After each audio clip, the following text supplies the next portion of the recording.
Hey guys, we're just finishing up that one bike and we're getting ready to start on this second bike. And something that this customer asked me in particular was these rubber boot marks. You can see here in the light where his boot has melted to the exhaust. Now, we've got a lot of experience with that, and there's a number of ways to remove that. There's some great products out there. You can get on the forums. You can find all this different information on how to remove these. One of the ways that we like to remove these boot marks, now I'll show you this. There's probably going to be some controversy in this, but it works and it can be done delicately. On these small little precision blades, there's two types. There's your stainless blade and then there's your carbon blade. Your carbon blade is too sharp and too hard of a surface to do this. It will hurt the chrome. But with your stainless blades, you can come in here just like this right here, and you can see the boot mark there, and you don't cut in, you cut along. You just barely drag the blade. You just let it just catch the surface contamination. Alright? And you can see there it's coming off, and you see I'm just barely touching this thing, guys. We're not gonna hurt this chrome. We're just gonna barely scuff away the stuff on the top laying surface.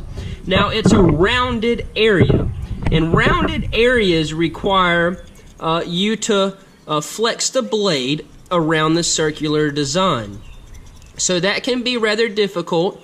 You don't want to use a lot of pressure. You just want to take little bitty pieces off at a time, and you can remove these boot marks on chrome on Harley and other motorcycles when this happens.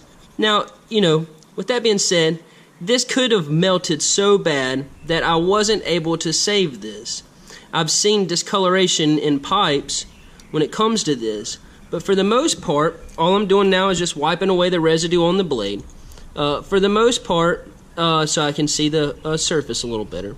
But for the most part, this is an extremely safe way to remove boot marks on chrome. You see the angle of the blade. That's the key, is not this. And you're just barely sliding it across the surface here. And you'll see that we have another small boot mark right here. And this one's going to come off as well. There's that low resistant angle that I am using. Small bits, I'm not using any pressure. And as you can see right here, I have a little bit of residue to clean up. That might come off with my hand. Nope, we got just a little bit more scraping to do, but it will come off. But as you can see there, we've left a little bit of residue, but let me get in the right light, and you can see, guys, there was no scratching involved. Now, I've got a little bit more work to do there, but there was no scratching. And we got a small area right here that we're going to take care of as well. But that's just a tip for you guys. Hope you enjoy.